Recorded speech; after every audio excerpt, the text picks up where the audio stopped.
Fire, I keep running like fire. Them go carry water, them won't quench my fire. But them no say my fire, they burn on top of water.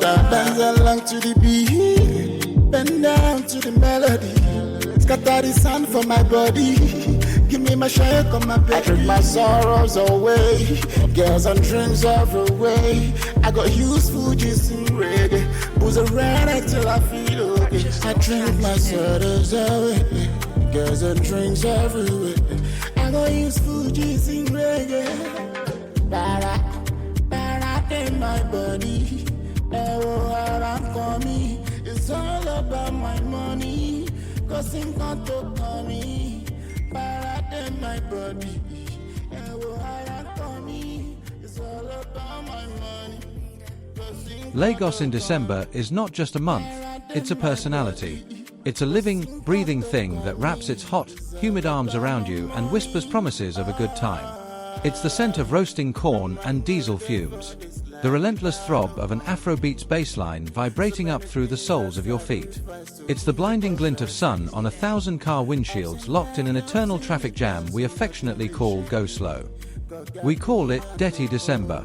It's a beautiful, chaotic baptism by fire. Especially for the IJGBs. The I Just Got Back crew. They fly in from London, Houston, Toronto, with fresh dollars and even fresher hope. Their accents a little too polished. Their expectations a little too high. They come looking for a vibe, a reconnect ion, a story to tell their friends back home. And Lagos. Lagos always delivers a story. You just don't always get to choose the ending. In December of 2025, the air was thicker than usual. Not just with a harmattan dust that painted the sky a hazy ochre, but with a nervous energy that felt static on the skin. The Naira was doing the shaku with the dollar, and not in a good way. The economy was a fever dream, a collective anxiety simmering just beneath the surface of the festive cheer. A new dark humor trend, the Naira Float Challenge, was all over TikTok. People filming themselves trying to buy a loaf of bread with a straight face. Their expressions crumbling into disbelief as the cashier announced a price that was double what it was last month. But even with the hardship, the pulse of Lagos, the defiant, joyful beat of Afrobeats, was stronger than ever. The city's unspoken motto seemed to be, if we're going down dancing. It's a survival mechanism woven into the very fabric of the place. You find your joy where you can, and you hold on to it with both hands. And into this beautiful, maddening chaos stepped Tunde. Tunde, Toronto-raised. A senior software engineer at a company that prided itself on work-life balance, ergonomic chairs, and quiet, productive afternoons. He existed in a world of clean air, punctual transit, and polite apologies. A world of predictable seasons and stable currency. But his heart held a flickering homesickness for a Lagos he only knew from family holidays as a child. A city remembered in flashes of flavor and sound, his grandmother's peppery, smoky jollof rice. The deafening sound of rain hammering on a tin roof. The easy laughter of his cousins. He came back for his cousin Bayo's wedding armed with a return ticket for the 15th of January and a quiet, personal mission to experience the real Dirty December. Not the sanitized, family-friendly version, but the one he saw on Instagram stories, the one whispered about in late-night phone calls. The raw, unfiltered, electric version. He found it on his third night. The wedding was over, a beautiful blur of white and gold. Now, the real holiday could begin. His cousins, Bayo and Femi, seeing the yearning in his eyes, pointed him towards a pop-up rave in a repurposed warehouse in Onairu. It was called Afrofuture. The theme was A-Tech. A fusion of traditional fabrics like aso oak and adaya woven with pulsing fiber optics and programmable LED lights that reacted to the music. Walking in was a full-body assault. The air was thick with the cloying sweetness of perfume, the salt of sweat, and something metallic, electric. It thrummed with the new anthem from an artist named Zinco Vibes, a track called Lagos Pulse. The bass was so deep it felt less like a sound and more like a second heartbeat being installed in his chest. Bodies writhed in the semi-darkness, their clothes a constellation of shifting, strobing colors, a galaxy of human energy. It was sensory overload. It was intimidating. It was perfect. And then he saw her. She wasn't just at the party, she was its vibrant, spinning core. a whirlwind of motion and light. She was dancing in the center of a captivated circle, but not for them. For herself. Her own ATEC creation was a masterpiece of shimmering green and gold threads that rippled with emerald light every time the bass dropped. She moved like the city itself. Fluid, unpredictable, a little dangerous, and utterly captivating. Tunde, bless his polite Canadian heart, was instantly mesmerized. He did that thing guys do. Hovering awkwardly on the edge of her circle, pretending to be absorbed in the music, trying to look cool and unaffected while his heart hammered against his ribs like a trapped bird. Finally, a small gap opened in her circle of friends. He took a deep breath, slid in, and deployed the first line that came to his mind. "That top is insane. Is that Bluetooth?" She stopped dancing, the motion ending so abruptly it was like a record scratch. She turned and her eyes, dark and sharp, sized him up in a microsecond. They took in his fresh haircut, his UN scuff sneakers, his slightly too eager expression. A slow, amused smile spread across her lips. "Now it's Juju," she said, her voice a low, husky counterpoint to the thumping music. "You want to connect?" Her name was Adana. And just like that they connected. The banter was quick, a dance of wits he felt gloriously unprepared for. He was all earnest questions, she was all sharp, playful deflections. He was charmed by her fire, she seemed amused by his sincerity. They shouted over the music, their faces close. He spoke of the predictable calm of Toronto, the neat grid of its streets, the quiet hum of its efficiency. She spoke of the relentless hustle of Lagos, the creative energy that blossoms from the cracks in its broken pavement, the need to be smarter, faster, and bolder just to stay afloat. "You guys in the diaspora, you come back and you see the problems," she said, her expression turning serious for a moment. "The traffic, the corruption, the crazy economy." She pulled out her phone, the screen glowing in the dark. With a few quick taps, she showed him a Naira float challenge video. A woman trying to buy a carton of Indomie, her laughter turning to a gasp of genuine shock at the price. They both laughed. But he saw a flicker of something else in Adana's eyes. A hard-won resilience. A warrior's fatigue. "We see it too," she continued, pocketing the phone. "But this is the water we swim in. You either learn the strokes or you drown. Here, we don't just survive. We create. We build. We find the light in the dark." She gestured to her glowing top. "This is my light." That night ended with them sharing a bolt, the neon and halogen lights of the city blurring past the window as Zinco vibes played softly on the radio. The bass of Lagos Pulse was a gentle "from now," a promise. He didn't push for a kiss. He just got her number. It felt respectful. It felt right. As he stood on the curb and watched the car's red taillights disappear into the Lagos night, he knew, with a certainty that terrified and thrilled him, that he was completely and utterly hooked. The next 2 weeks weren't a relationship, they were a movie. Their romance wasn't a slow burn. It was a firework, brilliant and breathtaking, arcing across the hazy December sky. There was the date at the Lekki Conservation Centre. Tunde, a man comfortable on the 40th floor of a downtown skyscraper, felt his stomach lurch as he stepped onto the canopy walk, a series of swaying, narrow rope and plank bridges suspended high in the humid air, surrounded by a sea of green. He gripped the ropes, knuckles white. Adana, however, strode ahead, fearless, her feet sure on the moving planks. She turned back, her laughter echoing through the trees, a bright, beautiful sound. "Come on, Toronto," she called out. "Don't you see the view? You can't see the beauty if you're only looking at your feet." He forced himself to look up, not at the view, but at her silhouette against the canopy, her smile radiant and genuine. And in that moment, his fear was eclipsed by pure, unadulterated adoration. There was the evening at an underground art gallery in Yaba, a space buzzing with raw, visceral protest art. Canvases depicted the city's struggles with brutal honesty. They argued passionately, not against each other, but with each other, about politics, about hope, about the choice between leaving for a better life and staying to fight for one. "They want to watch us. Let them watch us create," Adana declared, her eyes blazing as she stood before a sculpture made of discarded petrol cans.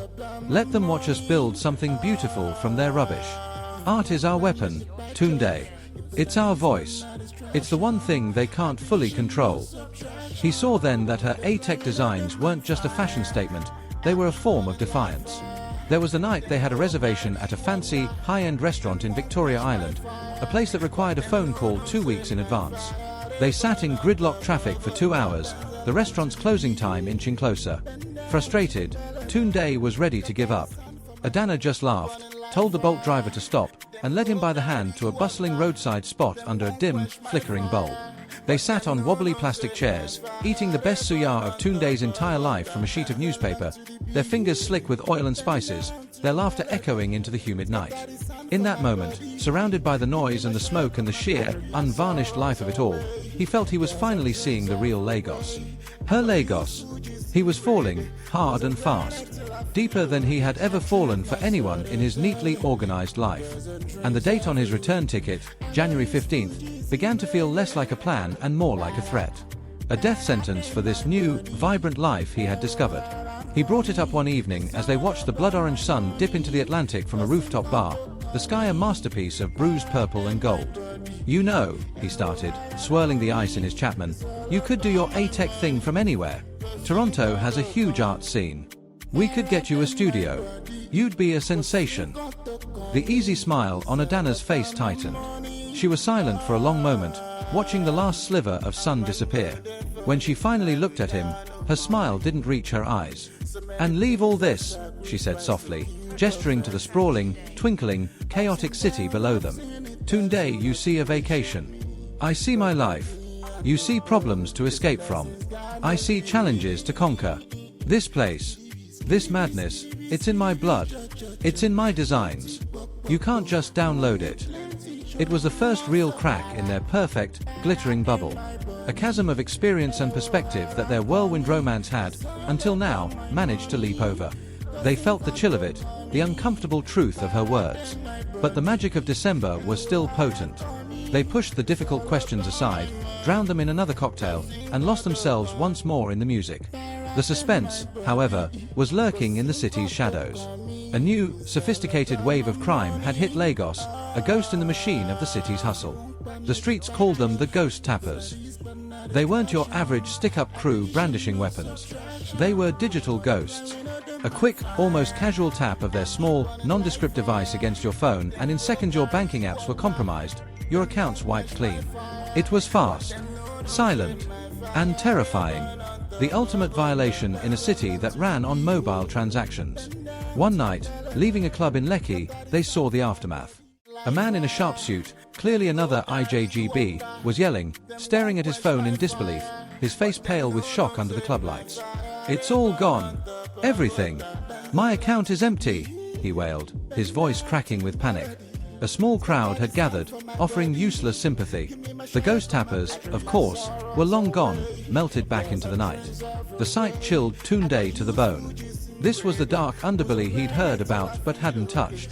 Adana just squeezed his hand, her expression unreadable in the flickering light. "Welcome to Lagos," she murmured. It wasn't a joke. It was a statement of fact. A reminder. It was January 12th, 3 days before Tunde's flight. The magic of December was fading, replaced by the harsh, sober light of January. The Harmattan haze was lifting, revealing a city already weary and bracing for the year ahead. They decided to have one last, perfect night. No big party, no crowded club. Just a quiet dinner on the coast, a place with a view of the water, a place where they could pretend the clock wasn't ticking. The dinner was beautiful, full of fragile promises of daily video calls and a visit she might make to Toronto in the summer. They talked around the elephant in the room, the impending separation. The food tasted of goodbyes. They were driving home in her car, taking a shortcut Adana suggested. A quieter, darker stretch of road that skirted an industrial area. The air was cool against the rolled-down windows. Zinco Vibes was on the radio again. Lagos Pulse. Their song. It felt like a perfect, cinematic ending. And then a blaze of high beams flooded the rearview mirror, blinding them. A dark, unmarked sedan swerved violently in front of them, cutting them off with a screech of tires. It happened so fast. 2 men, their faces covered by dark scarves and baseball caps, emerged from the car. They didn't shout. They didn't run. They were calm. Professional. That was the scariest part. One came to the passenger side, to Tunde. The window was already down. Phones. Wallets. Now, the man said, his voice low and even. Don't be a hero. Tunde's blood ran cold. His Toronto politeness gave way to pure, primal fear. He fumbled for his wallet and his iPhone, his hands shaking. The man snatched them. He was holding a small, black device, no bigger than a POS machine. He tapped it against Tunde's phone. A faint beep. Done. But on Adana's side, there was a problem.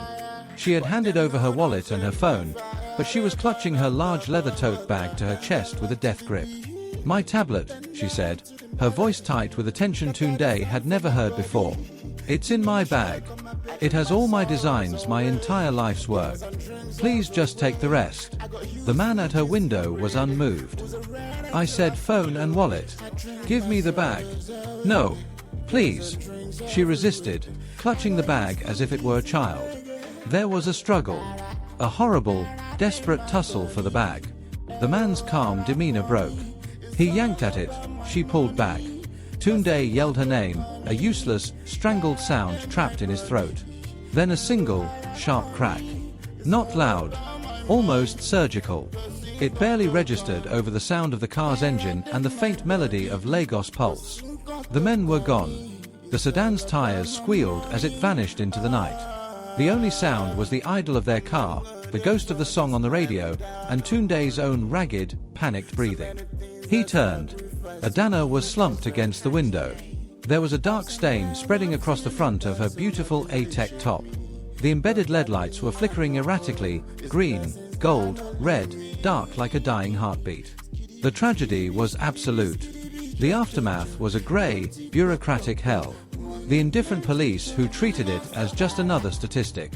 The astronomical hospital bills that required frantic calls to his parents in Canada. The agonizing, silent wait in a sterile corridor that smelled of antiseptic and despair. Adana died 2 hours later without ever regaining consciousness. Her vibrant energy, her fearless spirit, her creative fire extinguished on a dark Lagos road for a bag. Tunde was a ghost. He moved through the next 24 hours in a fog of grief and shock. Dirty December had given him the highest high of his life, and now, the lowest, most crushing low. He changed his flight. He was leaving the next day. He couldn't breathe the same air as the city that had killed her. This place he had tried to love had shown him its cruelest face. The hospital gave him a small, clear plastic bag with her belongings. Her keys.